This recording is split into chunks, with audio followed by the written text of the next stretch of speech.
राहुल गांधी की न्याय यात्रा निरंतर जारी है। बहुत लंबे समय से देश को ऐसे नेता की जरूरत थी जो सत्ता में हो या ना हो, जनता के लिए उसकी न्याय यात्रा निरंतर चलती रहे।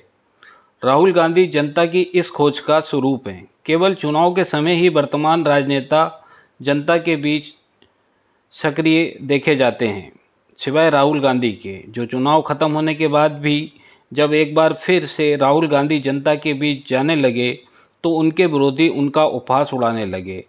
शायद वे अभी चुनाव की खुमारी से बाहर नहीं निकले हैं। जो लोग ये कह रहे थे वह असल में वर्तमान समय के उन नेताओं के बारे में कह रहे थे जो केवल सिर्फ चुनाव के समय ही जनता के घर जाकर खाना खाना, आदिवासियों के बीच नृत्य करना, कुपोषित नग्न बच्चों के साथ फ़ोटो खिंचवाना, गरीब किसानों को गले लगाना, किसानों के साथ खेत में काम करना जैसी नौटंकी बड़ी बेशर्मी से करते हैं। और जो लोग जनता के बीच जाकर काम कर रहे हैं, चाहे सरकार में रह से नहीं, काम करने से खुद ब खुद आपका कद ऊंचा कर देती है। राहुल गांधी राजनीति में आने के बाद निरंतर चल रही न्याय यात्रा प्रतिदिन उनका कद ऊंचा कर रही है। भारत में ही नहीं बल्कि विश्व में भी सरकार में आए बिना उनकी एक स्वच्छ और दूरदर्शी नेता की छवि बना रही है। राहुल गांधी लोकप्रियता का ग्राफ भारत में ही नहीं बल्कि दूसरे देशों में भी जनता से जुड़े रहने के कारण बढ़ता जा रहा है।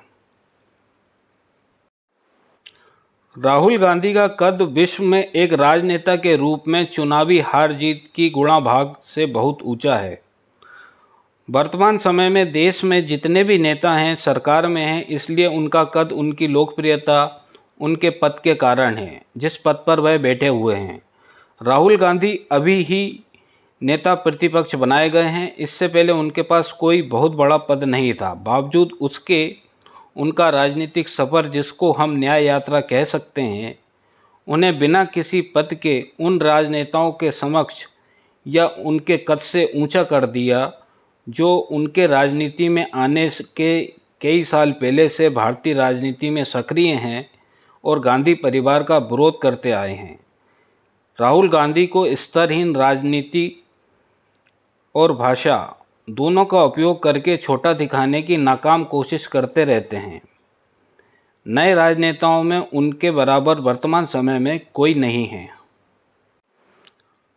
राहुल गांधी का कद भारतीय राजनीति में इतना बड़ा है कि जो सवाल सत्ता में बैठे लोगों से पूछे जाने चाहिए, वह सवाल गोदी मीडिया और सोशल मीडिया पर भक्त मंडली राहुल गांधी से करती है।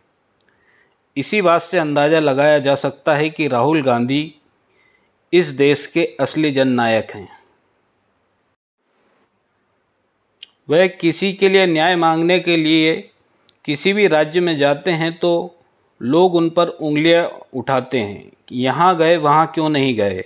लेकिन जिनकी जिम्मेदारी बनती है, जो सरकार में हैं, उनसे कोई मीडिया सवाल नहीं पूछता, उनसे कोई सोशल मीडिया पर सवाल नहीं पूछता कि आपकी जिम्मेदारी बनती है, आप क्या कर रहे हैं। अगर देश में अन्याय हो रहा है तो यह सरकार की असफलता है। इस तरह के सवाल पूछने का साहस वर्तमान मीडिया एवं सोशल मीडिया के लोगों में नहीं है। कहना चाहूँगा, देखिए यहाँ पे पूरी भीड़ है। ये सारे के सारे लोग जो यहाँ हैं न्याय मांग रहे हैं। क्यों? क्योंकि एक दलित युवा को जान से मारा गया है, धमकाया गया है, पूरे परिवार को धमकाया गया है, एक व्यक्ति को मारा गया है और यहाँ कोई कार्रवाई नहीं हो रही है। जो मास्टरमाइंड है, जिसने करवाया है, उसके खिलाफ कोई कार्रवाई नहीं हो रही है। एसपी यहाँ के मास्टरमाइंड पर कार्रवाई नहीं कर रहे हैं, छोटे छोटे लोगों को पकड़ रहे हैं, इसीलिए यहाँ पे लोग गुस्सा हैं। मैं चाहता हूँ कि उत्तर प्रदेश में हर वर्ग की इज्जत हो, हर वर्ग की रिस्पेक्ट हो और न्याय सबको मिले, इसलिए मैं यहाँ आया हूँ। और हम इस मामले को नहीं छोड़ने वाले हैं। जब तक इस परिवार को न्याय नहीं मिलेगा तब तक हम पीछे नहीं हटने वाले हैं।